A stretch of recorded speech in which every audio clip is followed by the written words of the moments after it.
All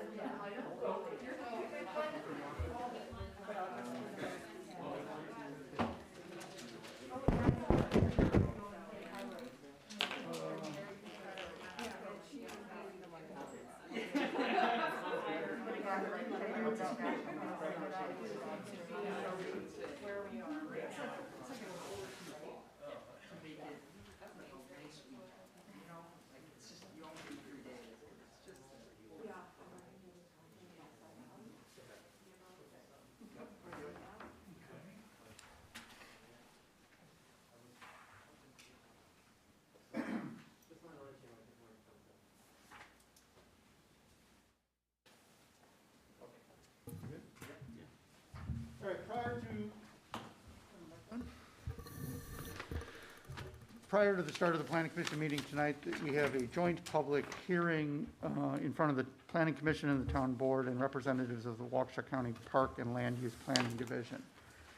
Notice is hereby given that a public hearing will be held by the Town of Delafield Planning Commission and Town Board and a representative of the Waukesha County Plan and Zoning Division on Tuesday, December 8th, 2020, starting at 5:30 p.m. Delafield Town Hall, W302N1254, Maple Avenue, Delafield, Wisconsin. The purpose of the hearing is to consider a request from Prairie Hill Waldorf School for an amendment to their conditional use permit for the construction of 4 permanent outdoor classroom facilities at their campus located in the town of Delafield at N14 W29143 Silvernail Road. The property is also known as tax key number DELT 0812-998. Tim? All right. What I did, that I gave you since you got the materials is I did give you a site plan, an updated site plan indicating the red circles. Sorry, I got to get one to Jason here, but red circles indicate where they want to locate this particular facility, outdoor classroom. Let me take this one, Tom. Oh, you can, okay. So he has the request is really just for an outdoor classroom. Nothing else will be changing. The intent was that they want to be able to, and they can explain it as well, as to try to keep in-person classes, even though that they're virtual now, but to do in-person classrooms outside. And they've had this facility built in a couple other places that they can tell us about. They have a conditional use for that site, for that school, and so this would be an amendment to the conditional use. The use of the space, I would say, is for school, which is what the conditional use does allow. And so a lot of it is just the site plan that we're approving, as well as obviously the use and the allowance of outdoor classrooms on that. So in talking with Jason, we felt that it was a significant change to the site plan, and so we wanted to make sure that we had a public hearing for it. Notices were issued to all the neighbors within 300 feet. And I did get one call just to kind of get clarification on what they were doing, where they were going to do it on that. So I did add, what's been added to this drawing is some dimensions from the lot line. You'll see that the southernmost facility will be about 36 feet from the lot line. But the other ones are quite far away. The one on the far southeast corner is actually in the county's shoreline jurisdiction, and that's why Jason's here. So that's all I have. Okay. Do we have someone from the school that wishes to make a presentation? Sure. Please state your name, address for the record. Hi, I'm Jean Ring, administrator for Prairie Hill Waldorf School. So, I guess I'm curious about what your questions are too. So we are creating these outdoor classrooms it started with the pandemic and getting kids outside. And we've been a school there for over 32 years. And our philosophy is outdoor ed and being outside, and it kind of was a impetus to start really planning for outdoor education. So we decided on a plan, and we've been working with a company in actually the UK who builds these structures. And they built in 3 other Waldorf schools, all on the East Coast. And this would be the first one in this area. So they don't cover the ground. It's open in the ground. I think you can see from the picture, I don't know, did everybody get the picture? This one? Jason, are you Jason? Nice to meet you. That they're open, they're pretty open. It's open on the bottom, there's a big open doorway. Per the regulations, we would put another opening in there, either as a window or a second door. But there's space in between the roof and the walls, so there's ample airflow. And so it's not like just taking a room out of the school and putting it outside. It's more of a, creates an airflow, creates an outdoor ed. The kids can really be part of nature while they're learning. And the roof company is, they make canvas roofs, and they're able to collapse. So they can be taken down if there's wind, if there's snow, although they are rated for snow and hurricane force winds, if they're installed correctly. And the company that installs them, they are part of the setup as well. Yes, they're in England, but they Zoom with us, and they won't sell unless we're installing them correctly, because they have a reputation to uphold too.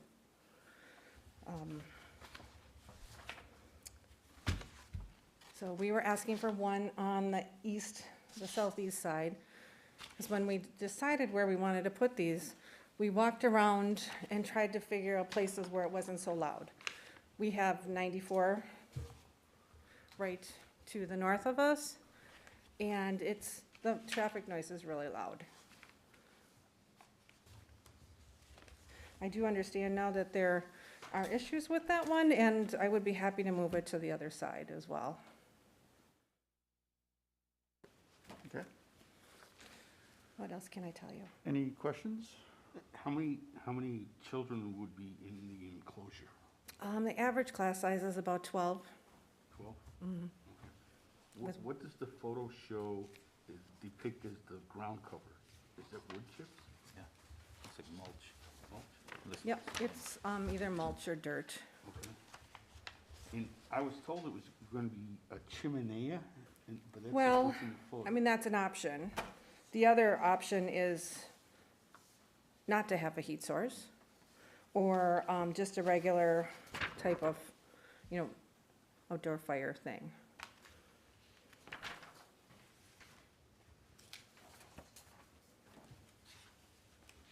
Do you know how tall the poles are? The middle pole is about 19 and a half feet. And the side poles are 8? Yeah. I'm guessing, I don't know. About 8 feet. 2.1 meters. Right, that's, Feel free to convert that if you like. It's done in the UK. right. Mhm.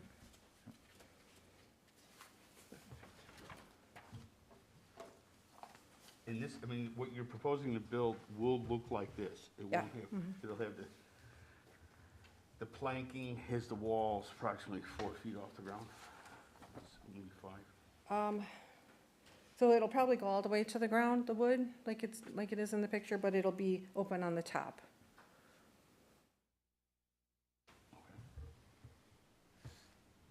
But here, it's open, I'm guessing again, but it's open, it's probably open 3 feet on the top. Is that what- Yeah, about 3.5. I think it depends on the width of the wood.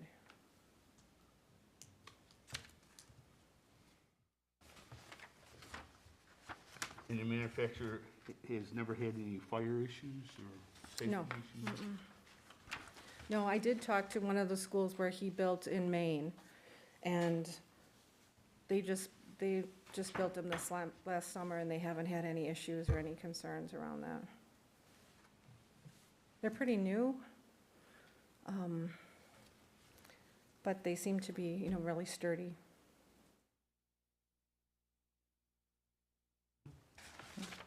Okay, that's all I So who would do the construction on those? Right now, we are interviewing contractors. Okay. Mhm. I guess, has there been any feedback from the contractors about these particular structures as to whether they can be built, or if there's gonna be issues building them, or just the safety of, No, I think that's been one question, is it sturdy enough and Dave's here from our building inspector, we can get some feedback from him as to what codes have to apply, but it is something new, that's for sure, for, I think they're sturdy enough because of the way they're built, and they're 8-sided, so the wood. I do have an arborist that will mill the wood the size we want it.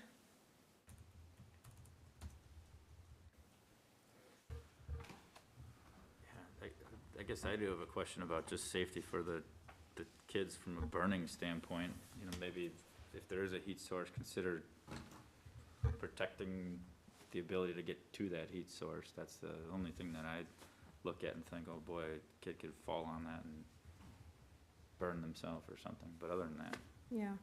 yeah. And we have a few outdoor fire pits right now, and we follow all the fire department rules, never have had an issue. Yeah. Mhm. Can I join you? Hi. May I join? Sure, it's a Hello. public hearing. My name is Lindsay Earl. I'm the 4th grade teacher at Prairie Hill. And I just wanted to speak about the fire usage because I've been doing that with students. And I think having fires, yes, it proposes a risk, but I think it inherently teaches the children the risks of fire and fire safety, which I think is something that is lacking with a lot of youth, that they don't understand the risks of it. And I think when you fully understand something and approach it with caution, you're able to understand how to move around it. And there's definite rules around fire. You can't just throw anything into it. You can't go over and walk near it. You know, it's definitely teacher controlled and teacher led. And so I think there's tools to be taught and learned with it. And, you know, yes, children, staff, everyone is our biggest concern. So having some type of protectant around it, I think, like that screen too on there, so that sparks and embers don't fly up. And then something I didn't hear you mention was that the canopy is also fire retardant, so it will not light on fire. Okay, thank you. Mhm. I can stay here. Any other questions from the commission? Okay, we're to take it up, obviously, in the meeting itself. It is a public hearing, so if there are other members of the public who wish to speak about it, just come up and announce your name and provide comments, including you. and I do have a little bit out there, but I can wait if there's anybody else that wants to go first here. Hi, my name is Lisa Bull. I'm a resident of the town of Delafield, and 2 of my children have gone through Prairie Hill Waldorf School and have graduated, and one's at college, and the other one is a freshman at KM High School. So I just wanted the Planning Commission and the supervisors to be aware of the incredible national and international recognition that's been brought to Delafield as a result of Prairie Hill. The whole staff are very humble, so they're not necessarily going to say this, so I'm a former parent and I have a big mouth, which is why I'm telling you this. But I do think it's important for you to understand the school has been profiled on, what's the count? Like 20-plus sources, including the New York Times, including in other reputable news sources about the initiative, the outdoor education, and the ability to do in-person learning with their students. And so the collective We the School, has gotten calls from all over the country and different countries around the world. And actually our fundraising is up quite a bit as a result of this. So I just want you guys to be aware that there is really a recognition of what the school is doing in terms of the innovation and the attention to child development. in this pandemic time, but I think we would all probably hearken back to our youth and recognize being outside was huge, hugely instrumental. And so I would just hope that the recognition would come from the Planning Commission that this is really valuable for us to make sure that the school has these facilities and they're adhering to doing them correctly, right, and building them correctly. But it's a pretty big deal, and I think it's really special that we've got an opportunity to have that right here in our backyard in Delafield. Thank you. Thanks.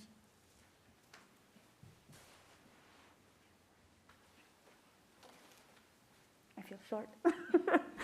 Sorry. My name is Amanda Nimmer, and I am a parent of a fourth grader in Mrs. Earl's class. I, along with Jean, have also been a point person for the company in the UK to communicate with. So during the school day and stuff, I'm kind of the person they speak with. I can tell you that these are starting to take off in the US, but they are taking off in the UK and throughout Europe as well. This is something people are wanting to implement in their classrooms. I have kids that go to multiple schools, so I can tell you that where some people might look at this and think it's odd, I guess, to send your child to school outside. You know, I have kids that go to Brookfield Academy, so as traditional schooling as you can possibly get. And then I have a daughter that goes to Prairie Hill because she learns differently. And this is the environment that makes her thrive. I had a daughter who was very fidgety, who had zero self-confidence and really she couldn't learn. She just that environment didn't suit her. She came here, and now we're a year and a half-ish in, and all of a sudden her grades are up, her reading level's up, her math level's up, and she's outside all day long. And she comes home and she tells me, Mom, did you know about this bird that's migrating, whatever? Mom, today we looked at pond scum under a microscope, and Mom, we know all these features, and da-da-da. And I'm like, what happened? So I just want you to kind of look at it also as it's not the norm from what we grew up with. But it doesn't mean it's bad. It's just different, and it's working. There's science behind it, the science behind brain synapses when you're learning outside with all that oxygen and fresh air and everything else. There's stuff behind it. And so just kind of keep an open mind about it, I guess. So.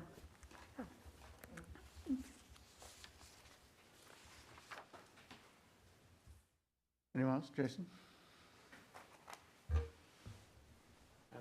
Jason Fruth, the Planning and Zoning Manager for Waukesha County. Just wanted to talk a little bit about the eastern part of the property that was referenced earlier. So crazy how timing works sometimes. We just, within the past couple of months, have received a preliminary floodplain study relative to a dam failure analysis affiliated with the Zion Creek. Zion Creek is impounded and creates a 22-acre lake in the Dover Bay subdivision, which is just to the southwest. So the reason for mentioning it, I talked to Jean at the school the other day. We just had a meeting with DNR staff and expressed concern about the preliminary study that's been released, because that study shows a good portion of the school property, the east part of the property, within the dam failure floodplain, so to speak. And so that's concerning. There's also a couple of residential properties that would be impacted. And so our ask of the DNR was, can we explore and really examine this mapping very carefully with you and call upon some other experts to study it a little bit further. So what we've learned so far in talking to the DNR is they believe part of the reason that the dam failure shadow kind of balloons on this property is that there are two different culverts, one running under Elmhurst Road and one running under I-94, and they both underperform a little bit, which causes some backflow of water. Long story short, the reason for raising the issue is that the easterlymost outdoor classroom that's being proposed is within the area that would be affected by a dam failure. So Jean and I talked the other day, and I said, I don't know that it's impossible, that the structure could go in the general location that's being proposed, but it's just too soon to know the full implications of the flood study. So, we'll be reaching out to the Regional Planning Commission and the floodplain engineers, asking them to take a look at the culverts and what have you. Again, we just thought that the school should be aware of that issue and think about a potential alternate location if they in fact want to move faster than we can work through these issues. So stay tuned. You know, we'll keep working with experts and see if we can't find, you know, hopefully a little bit better outcome that doesn't affect property quite so much. Thank you.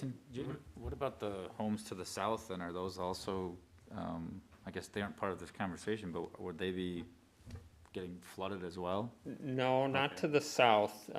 We see a little bit of an impact to a home along Silvernail Road to the east of Elmhurst.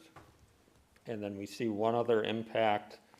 The waters would ultimately go all the way northeast to the Pewaukee Lake. There's another home near Oakton Road where there's a little bit of an impact. And so seeing the impact on any of those three structures is, you know, concerning. It doesn't mean that someone can't continue to enjoy those structures, but it could be a severely limiting factor as far as improving them further or expanding. And so we hope that there's, you know, some ability to perhaps find an engineering fix somewhere else. So we'll see. Do you have a sense, Jason, on where the red circle would need to move, if it still was on the east side of the building? How much of it is in shadow? Well, like I said, you know, unfortunately, most of the east part of the property is impacted by the preliminary shadow. So it's not a matter of just moving it a little bit. It really needs to get, I would say, west of the parking lot, Okay. you know, to be free and clear. West of the parking lot. Wow. Which means the So whole the school would building be is- underwater too? Yeah, this is Correct. earth-shattering The news. school building itself would be impacted, as would I-94, by the way. Wow. So, Sounds like we need to have more information on this thing, and this sounds like it's really I'm not gonna worried about impact- the little hut. Yeah, That thing will drain. so, you know, having looked at a number of dam failure studies through the years, I have to say these are the most significant impacts that I've seen out of a study in recent memory. And I think, you know, there will be questions about if these impacts can't be avoided, the expectations that will be put upon the dam owner will be significant. It would be a high hazard dam with these types of impacts. Which who would owns be- the dam?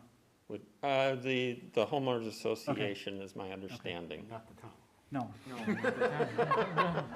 Nope. So at any rate, there's a lot to weed through on this, but I didn't want to raise alarm, but at the same time, with a tangible project being proposed, it would be irresponsible to not talk about it and plan around it in some way, so. Do we have jurisdiction over the county shoreline, were we going to approve this, or does the county have to approve this? Meaning the fourth structure Yeah, the southeast- specifically? The eastern, The easterlymost structure is within the county shoreline jurisdiction. That doesn't mean you don't have say in it. We look at this, it's a unified site plan. The way the conditional use was set up way back when, town and county kind of look at the whole of the site. yeah. How do you look at, you know, half of a parking lot or so on? So it's a collaborative effort here. And, you know, aside from the dam failure, my only other concern would be, you know, that the structure might be a little bit too close to a wetland, but it's irrelevant to even talk about that because we've got such a bigger issue with the floodplain. The good news is that there is more room on the site, but certainly understanding, you know, that they'd like to be insulated from noise. And so, you know, my suggestion would be, as we work together, town and county, on this, that perhaps we consider, if we're inclined to approve the proposal, I think it would be a good idea to have some wiggle room, that if we're able to get a successful resolution and we find a fix that's a, you know, a culvert upgrade, I think we can preserve the opportunity, you know, potentially for that southeasterly location to be considered, but it's probably best to go forward having an alternate. In a dam failure, is it a flash flood situation or just a rising water situation? Well, you know, a dam failure, in the way these models are done, it's a complete and total dam failure. And so Gene asked the other day, you know, well, what are the chances that something like this happens? You know, just in recent memory, you know, we had the McGuanago Dam that was very close to failing 10, 12 years ago and required emergency measures. The school section Lake Dam had a partial failure. And so, you know, these are engineered designs to hold back water, so these things can happen in a catastrophic event. The likelihood of it happening, extraordinarily small. But you can't take the chance on having 3 feet of rushing water, you know, going through houses and that sort of thing. And the whole intent here is to prevent more structures from getting built in harm's way, so. Okay, thanks, Jason. Other Okay. than, Jason, real quick, do you have any particular, or does the county have any particular issues with the particular structure or use necessarily? I mean, do you have any No, recommendations or comments on the particular use? no, I don't have any concerns about the notion of the outdoor space. I'd kind of like one at the office too, I think. But I think it's, you know, like you said, a kind of a building inspector, you know, question, just to make sure that they're properly anchored, but I don't have any concerns about the shelter. Sounds like they're getting outside an awful lot anyways, and it just would keep everybody a bit more comfortable, it seems. Thank you. Does anyone else want to comment from the audience at the public hearing? Kevin, could we hear from Dave, our building inspector, at some point in time? You wanna do I that was later? planning on calling him up during the plan commission Okay, discussion all of right. the item. Sounds good. Is the school considered an alternative in light of the conversations you've had with Jason? Where on the map would it be?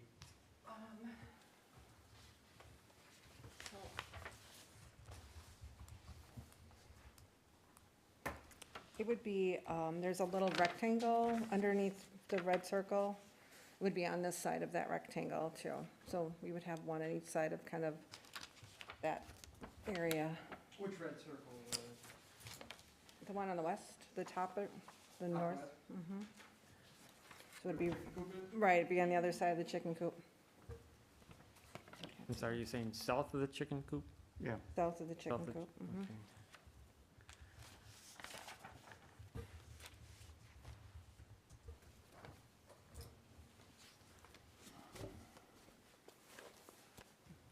Thank you. Thank you. Okay, we'll close the public hearing, and we'll call to order the planning commission meeting. All rise for the pledge of allegiance. I pledge allegiance to the flag of the United States of America and to the republic for which it stands, one nation, under God, indivisible, with liberty and justice for all. Approval of the plan minutes of November 11th. Any comments? At one point, Commissioner Dickerson is referred to as Supervisor Dickerson. Got promoted. What can I say? Well done. But we should probably fix that. Under C on page 5.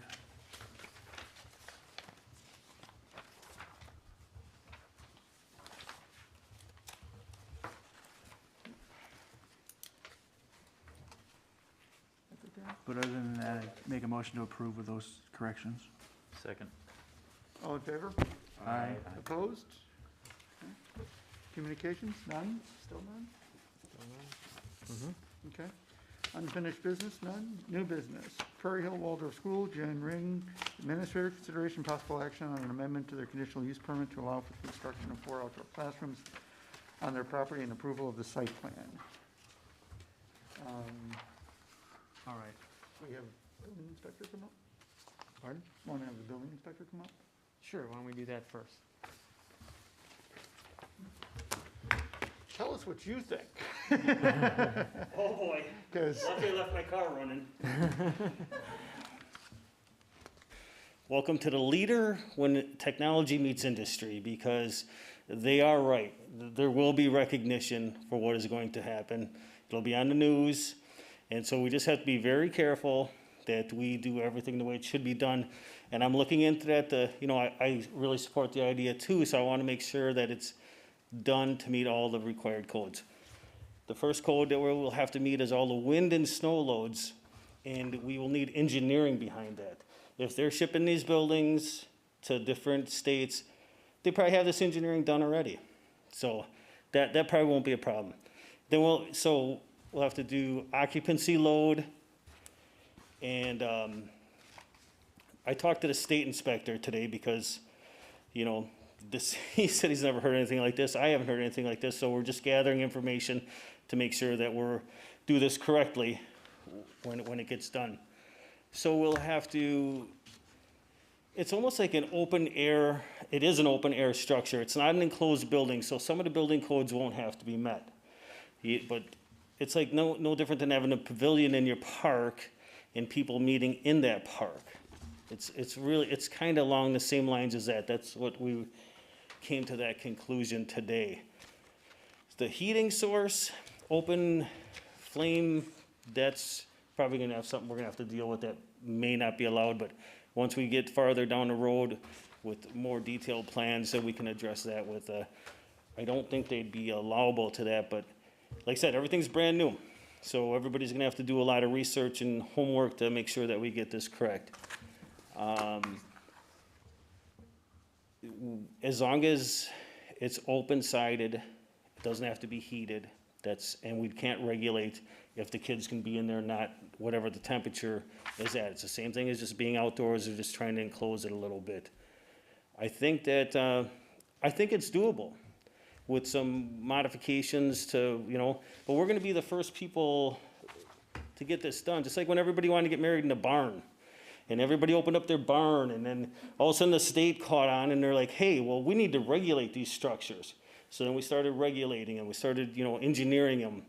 And so this is gonna be the same thing with this. So I want to help you guys, I wanna be accessible and make sure that we get this done right, so I wanna be involved. any questions for the building inspector? Yeah, I do. What ordinance would apply to the proposed fire pit or chimney or heating source? I'm not really sure of that right now. I don't, You can have an outdoor fire pit. yeah, Just so, an outdoor fire pit is The subdivision I behind us. think the issue is the cover.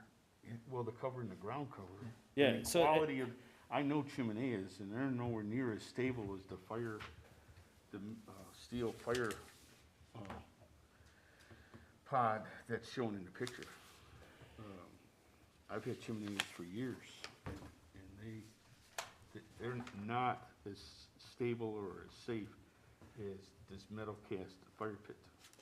so that maybe where we might have to make some modifications, just today with this initial, I think that we can work on this simultaneously with the conditional use and working through the building you know, be contingent on this structure being code compliant. I don't think one can, you know, has to wait for the other one. I think they could be done together at the same time. And I think we would also have to include the fire department when, you know, what's the life safety health code that they're dealing with, that would be their issue too. But the wind and snow loads and engineering on that, I think that's easily overcome. So I think the biggest hurdle would be, if you wanted a heating source in there, what is that going to be? So I'm intrigued and interested in, you know, figuring this out. Any other questions? Thank you. Thank you. Yep.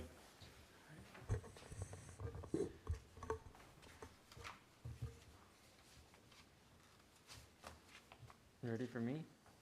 Sure. I was gonna hesitate there, but. It was a long pause, I was thinking.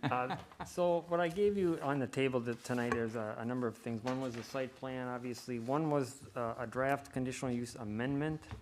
And all it does is really address conditions related to the outdoor classrooms and the site plan. We've got some blanks that have to be filled in, but this gives you a draft of what that would be. This will be an amendment to the existing conditional use, which was approved back in 2009. And so there'll be a reference back to that. Those conditions would still stay in place, but there is no reference to outdoor classrooms specifically like this in that particular document. The other document that I provided you was kind of it's a decision worksheet, and this was, the draft was, or the form of it was put together by our attorneys, and they use this for a number of different communities. And so it's somewhat, because of the change of the code for conditional uses, where you need to have substantial evidence and have that evaluated. They put this together in order to allow communities to kind of go through this checklist and determine, did they provide substantial evidence, or did someone in the public provide substantial evidence against what is being proposed here. And so the best way to do this is kind of work our way through it. I did some of the work, hopefully, so that we can just keep this moving. The first part of it is existing conditional use conditions. And so I listed all the conditional use conditions that are more related, not general conditions. We'll get to those a little later. But in essence, you know, I took the existing conditional use, and I used this partly because when we redid the code and approved it, I think earlier this year, we took out public buildings. We took out some public and semi-public buildings as a conditional use. I look back at my notes and it was eliminated, but I don't have a reason why we did that. We probably didn't think, hey, we do have a school here. I think we eliminated it because we didn't think we had any. Okay, and we thought, well, we'll just, when we get a new one, we'll just create the code at that time. But Yeah. so here we go, and so there's no particular standards because there isn't a section for schools. So I use the existing conditional use and then our general conditions that are in the conditional use code itself. So most of the ones on the first page really identify their particular operation right now, number of students, A, B, is, you know, when they can have their uses, size of events, noise mitigation. I'm just working my way down. Parking for 100 vehicles. All those really aren't changing. So really, is it a condition or requirement? Is it met under column A? I would say all those are yeses. I guess if anyone disagrees with me, you should just let me know. I would say, you know, that they have provided substantial evidence, and that's basically my conversations with Gene. And then we didn't really have anybody that had anything contrary to us in the public hearing, so that letter C is going to be no in every case. And then D is kind of the summary, is that, you know, is the condition or requirement met? So For A through E, I would say that they're all yeses for A, and yeses for B, and nos for C, and yeses for D. If everybody's in agreement on that. Mhm. All right. And then F talks about the site plan. They did have a site plan, and then they have updated that, so the site plan, the only change is really to show where those are.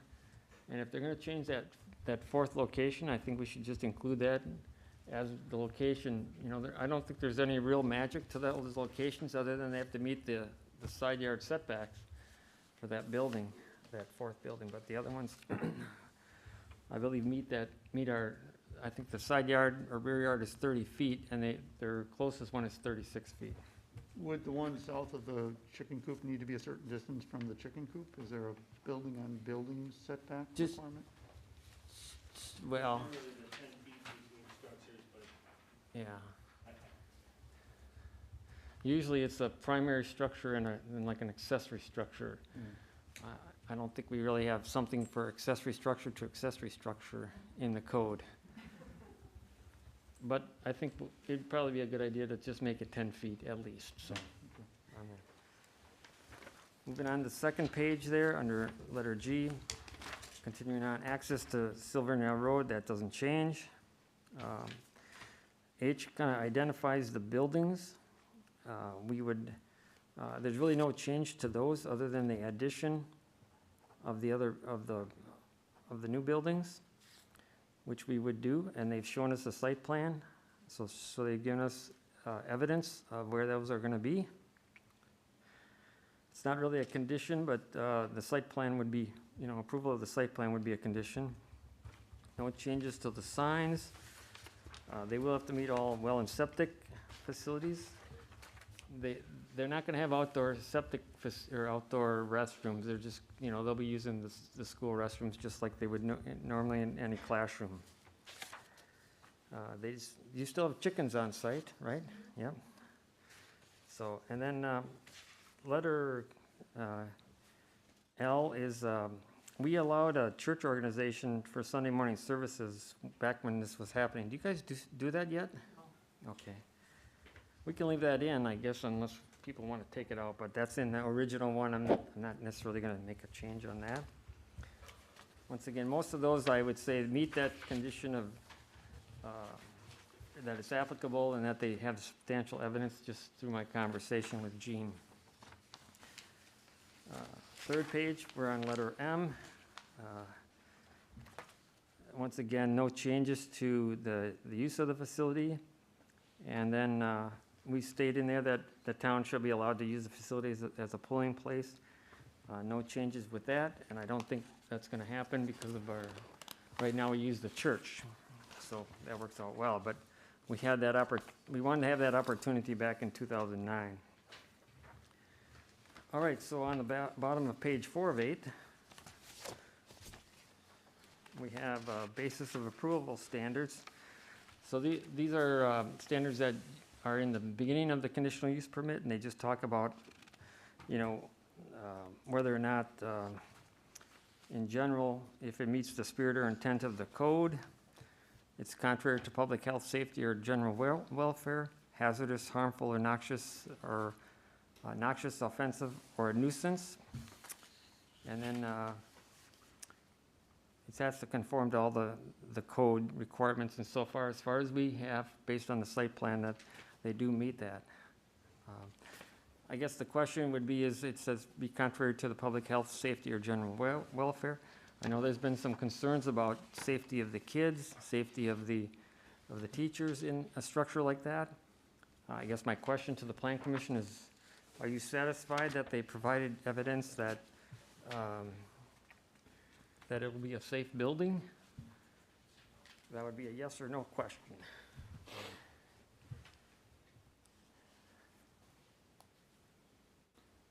Do you classify it really even as a building? I don't know. Yeah, again, I'm of the view, if it meets the building code, it's Right. safe and appropriate. Okay. It meets the building code. I just We're gonna want make it a condition that it meets the building code, I'm pretty certain, so. I think it's a great idea. to, okay. So we're saying that it does meet the safety, or it will, I mean, they've said that it will meet wind, snow, and all the requirements as Dave makes them up as they go, so, along with the state, so. All right, and then on page 5 of 8, we have some more, now we get into the performance standards. You know, a lot of these don't apply, really. You know, the number 1 is odor. I don't anticipate that there'll be any particular odors that we have to worry about. The only thing would be the fire pit or whatever they have, but I don't think that's an issue. We're not really worried about storing flammable or explosive materials on site. That's number 2, and so forth. I don't think that there's anything there. We probably would just want to let the fire department know. They'll know that it's out there at some point in time, but from a safety standpoint. They're not going to have any lighting out there, to my knowledge, right? And no electricity out there, no lighting, so there won't be any glare. That's number 3. Number 4, not anticipating any hazardous materials, as noted there. I'm kind of going through these quick, but. So I would say that this really doesn't even apply. No operation of activities shall transmit any noise. They're worried about noise from the highway, not what the noise that they're going to create. But, and they're not going to have that many kids outside in that building at any one time. In regards to vibration, nothing, this is really not applicable. It's not really a requirement, even though we stated in there, but they're going to do nothing to deal with vibration. And then traffic impact should not change. I mean, we allow anywhere from 190 to 225 kids. And what do you have right now? 150. So I mean, they have some room to grow without really, I mean, we've allowed them to be there without having a large traffic study. I don't think it warrants a traffic study at this time. So I don't, for those conditions that were applicable under column A, I believe that they've provided substantial evidence under B in all cases. As I said, letter C was, I didn't hear anything to the contrary provided by others in the public, and so all the conditions are met. So we can go to the last page, which is a suggested motion. And the Plan Commission, if they want to, they can recommend approval to the town board. If you want to add a condition, that might be just a change in the site plan, I would suggest. And maybe to add, let's see, I just want to see. Well, one of the conditions in the conditional use, if we actually recommend this particular document, is that they meet all the building code and zoning code requirements of the town of Delafield. So that's letter A. That's already in, yeah. That's letter A in the document. And then we would date the plan, get an updated plan and date that and put that in there. I kept the septic condition in there on the draft, just so it's in there, just in case. And then just a reference back to the recorded document that's currently in place that will continue to stay in place. We want a condition that any heat source be approved by the fire department?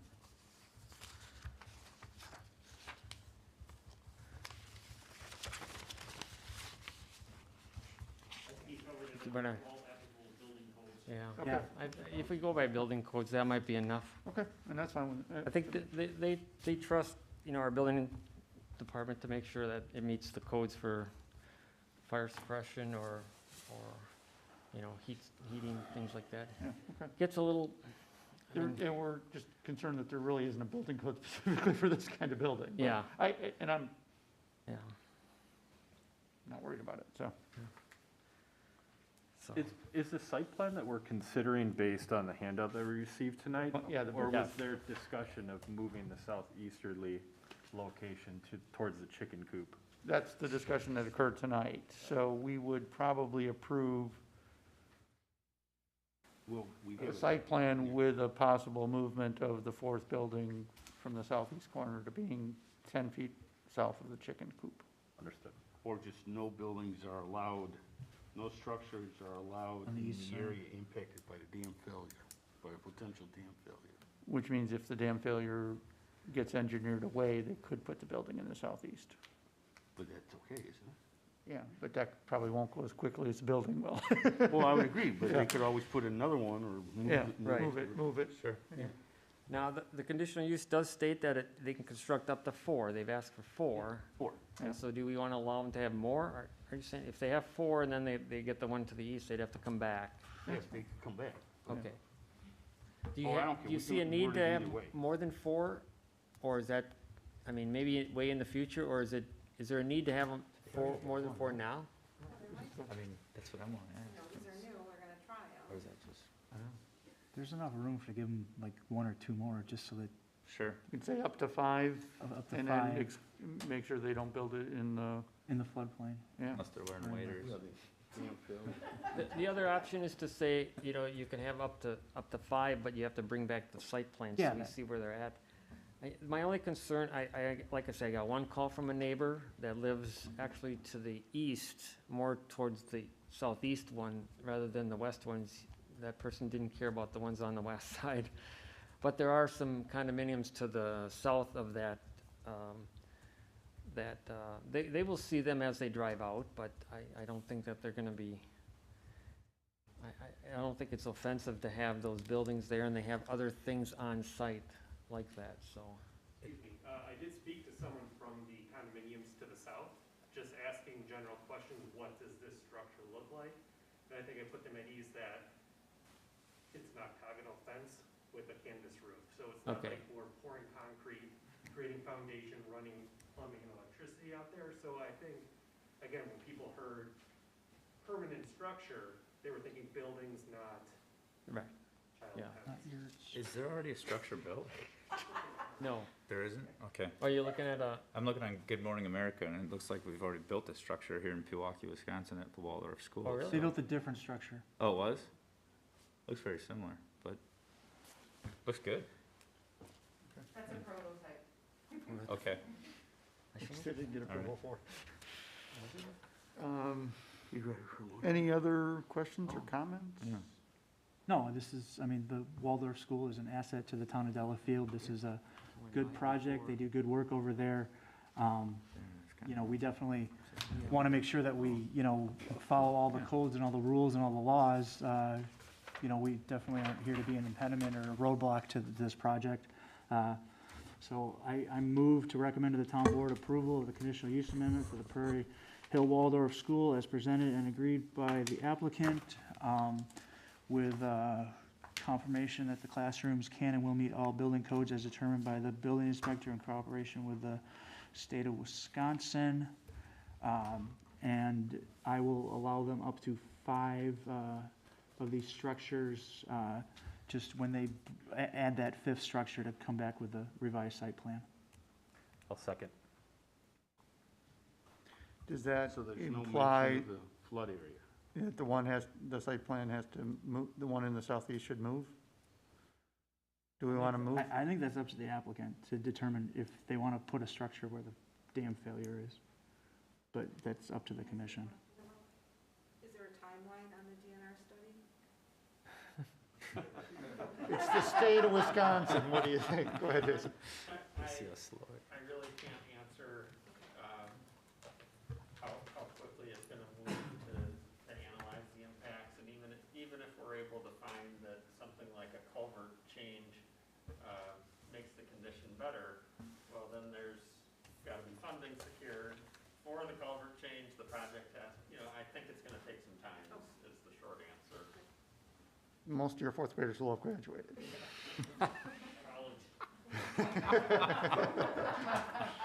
Are you willing to move the southeast one to 10 feet south of the chicken coop? You want to amend your motion to say that? I will amend my motion to, there's not a structure within the dam failure area. All the structures are on the westerly side, and that structure that was previously indicated on the site plan is now moved within 10 feet of the chicken coop as stated in the site plan. I will second. Any further discussion? All in favor? Aye. Opposed? Well, build your schools.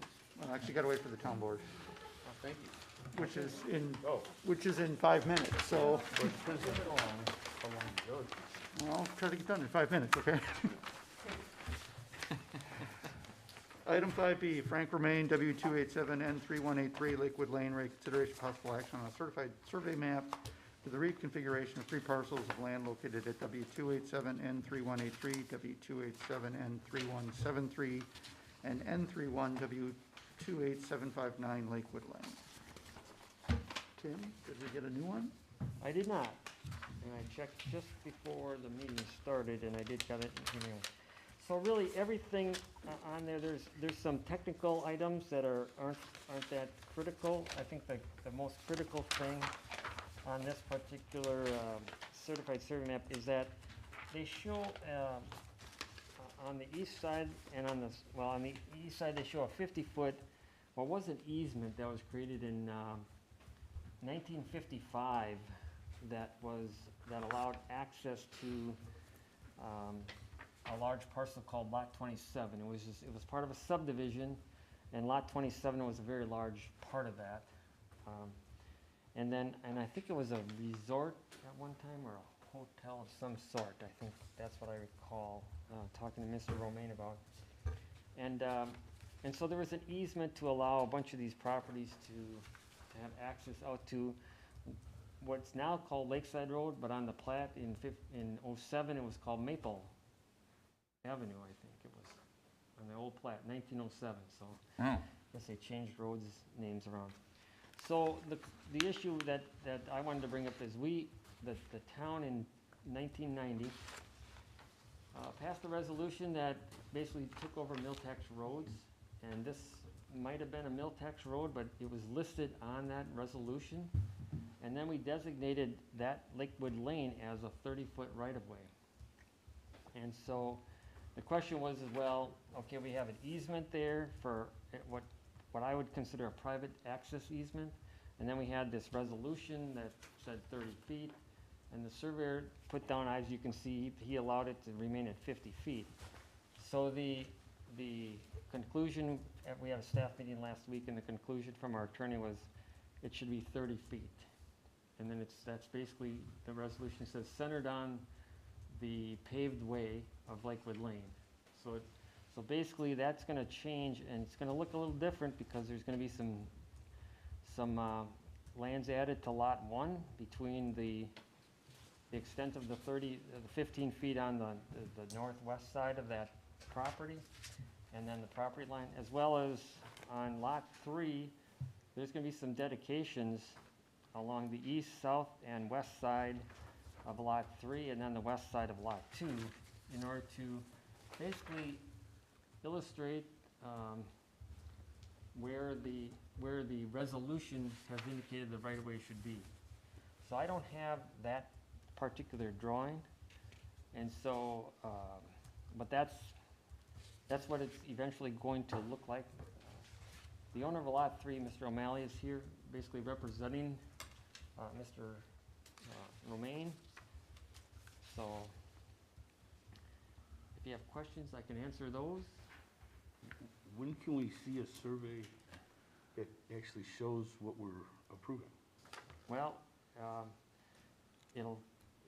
would assume that our next meeting, which won't be we're planning on Mid-January? January 8th, I think, or 15th. what, 15th. 9th? 19th. 19th? 19th, yeah. 19th, okay. Is there an urgency to getting this approved tonight? There, at one time, there was an urgency, but if we don't have a survey, I can't, I mean, No, I don't think we, I don't think we can in approve it good without a conscience, we can survey. approve it.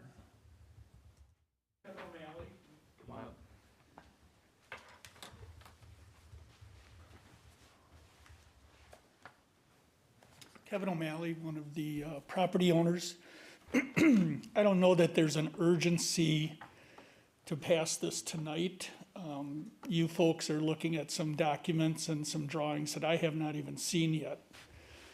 What we're just trying to do is, between the three neighbors, clean up some property lines. I'm the one who would be losing property out of the three, and I'm doing that just as a good neighbor and just trying to clean up the issue that we have. I would like to see a final drawing. My lending institution will not allow this to go forward until we have approval from you folks. And then they, in turn, have to determine if they are going to approve it. But I have to have approval from you. But I think what we should have is that final drawing, just what Mr. Barbeau was saying, before an approval really could be made, because I would really like to see if this is a right-of-way that I'm gonna be losing other properties on. Let's see, on the east, south, and west side of my garage. Because I thought all I'm gonna be doing is deeding over 15 feet on the very north edge of my property to Veronica and Sergio. But if I'm losing property or if it's just going to be a right-of-way, that's different than the town actually taking possession. So I would just like to get that drawing, as I think you folks do, and be able to really look at it. I don't think a decision needs to be made tonight. So we can table So this. motion to table Motion would be to in table. order. Yeah. Motion to table, please. Second. All in favor? Aye. Aye. Opposed? Okay. Thanks, Mr. Thank you for your time. Jeff. Thanks, Jeff. It'll be on the agenda for the next meeting, Yep. 19th of January. So when we get the other one in. Item 5C, J. Stuber, N20W28578 Louis Avenue, Ray, consideration and possible action on a request to install 6-foot tall fence along his northwesterly property line from the Louise Avenue right-of-way to a point that is 75 feet southwest of Pewaukee Lake. First of all, let me make a clarification that the address is West 28598. Thanks to Steve, and I looked back at the application and I had gotten one that someone took a picture of. That's what I was basing on. Seven I looked guess like a my 9. old eyes looking at a 9 and seeing a 7, I guess. I can't pass that eye chart either, so. You should have seen me losing my mind standing outside looking for 7, 8. Yeah, sorry. I'm glad you at least went out there. You're good for doing that. So, okay, so as you can see on the drawing, it's basically a fence that starts at Lewis Avenue right of way, and it follows along basically the northwesterly side of this property. This property's been redeveloped in the sense that, there's a new house on it. The fence, I've talked to the owner. I don't think the owner's here. Oh, there you are, okay. Basically, there was, up by the house, the adjacent house, there was a bunch of arborvitae, and that particular owner has been particular about, he wanted a fence there, and there's issues of trimming the arborvitae and the whole thing, and so Mr. Stieber decided to just, put in a fence. Now, our code requires that anything between either between the lake and the house or from the road in the house can only be 3 feet. So he's requesting a waiver of the code, and the Plan Commission can grant the waiver to allow him to put a 6-foot fence along there. I believe you've got a picture of what that fence would look like. I assume that picture was the color that you were, okay? And so that would be a 6-foot fence all along there. It's basically a privacy fence. It does run along the adjacent neighbor's garage as you get close to Lewis Avenue. So it's not really blocking any view, at the roadway there to get out of his driveway. It's not gonna block a view to the traffic that's on Lewis Avenue, any more than the garage is right now. I'm recommending approval. Is it really 8.5 feet from the neighbor's house? I mean, I Yeah, realize side yard setbacks on lakefront Whatever it property. says there, yeah. Looks pretty close. This is lake lots here. Yeah. You can go, the county lets you go down to 7 feet in some cases, on real narrow lots, but doesn't surprise us, so.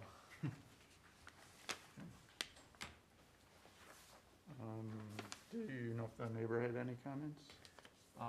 Only from what the owner, the adjacent owners, or this owner, Mr. Stieber, said. If you want to hear from him, he can explain to you what. Yeah, can you come up and answer a couple questions? Thanks.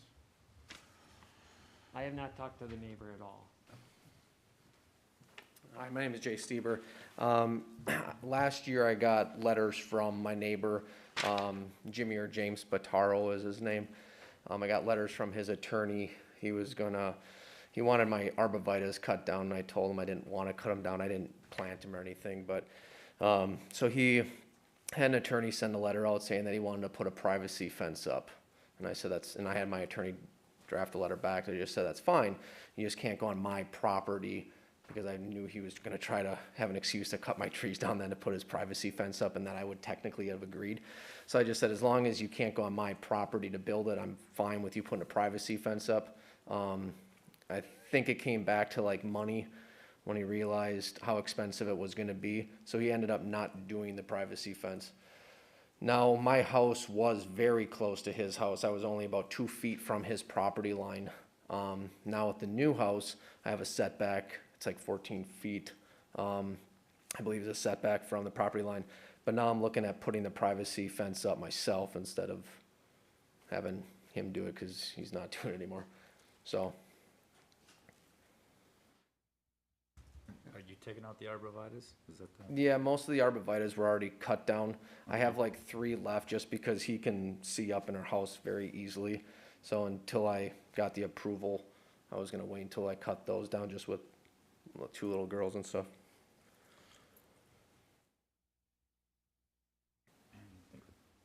Fences make good neighbors. Yeah. Yeah. Say you might wanna go 12 feet if you guys are sending legal. Yeah. I mean, I don't, this one's once again kind of along the lot line, so it's not, Right. I'm always worried about the fences that are like, if you had it along the front. Well, and we're worried about that prison-like, Yeah. Yeah, you know, yeah.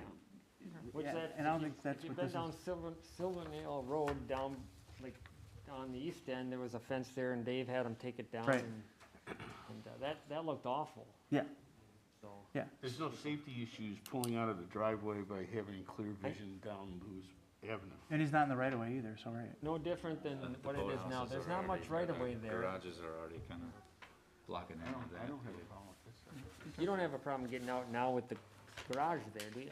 No. Yeah, it's not the most ideal place to have a garage, but that's, once again, that's Where the they back did of them the back in the lot. day, yeah. Yeah. I had a garage in the old house that was definitely blocking his view because it was out there right on the road basically. But obviously that was knocked down and now it's attached and stuff, so. So this is the old house probably. Yeah, that's the old. You got a much.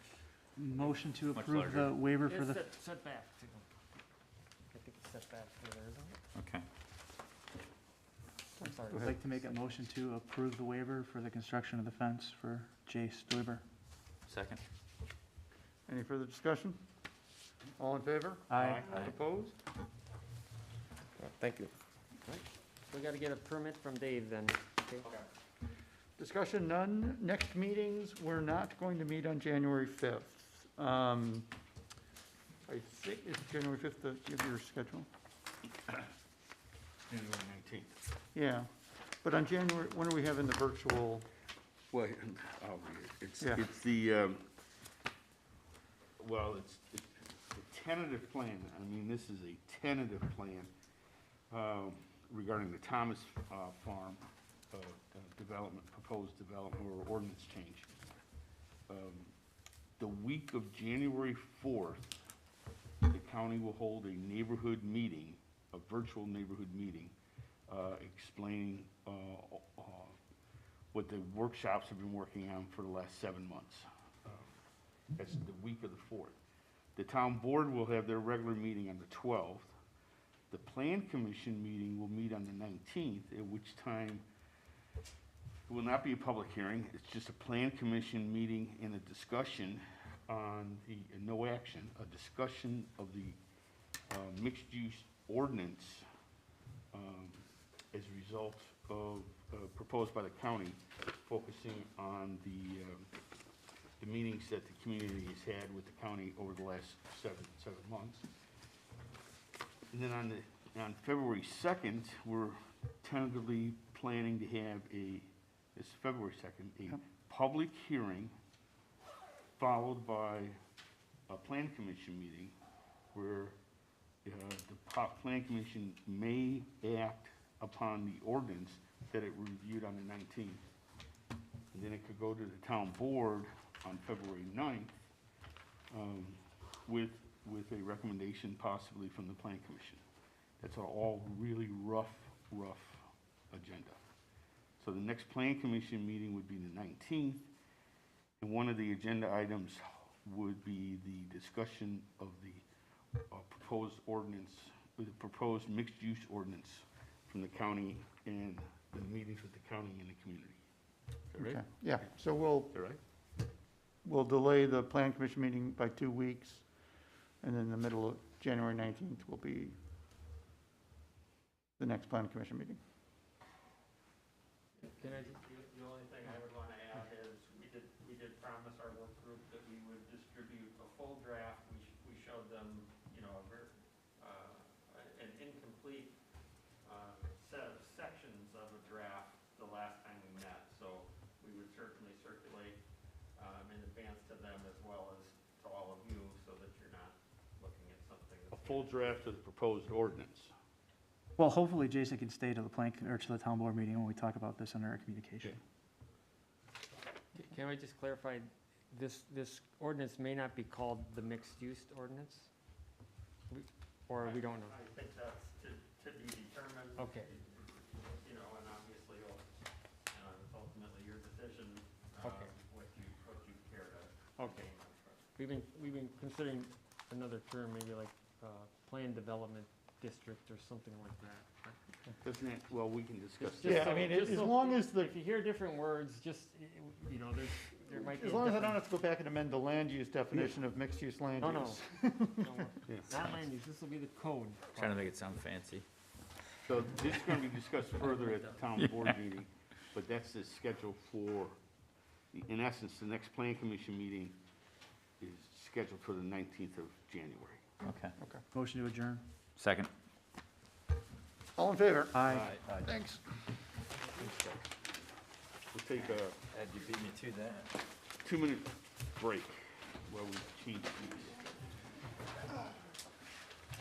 Oh.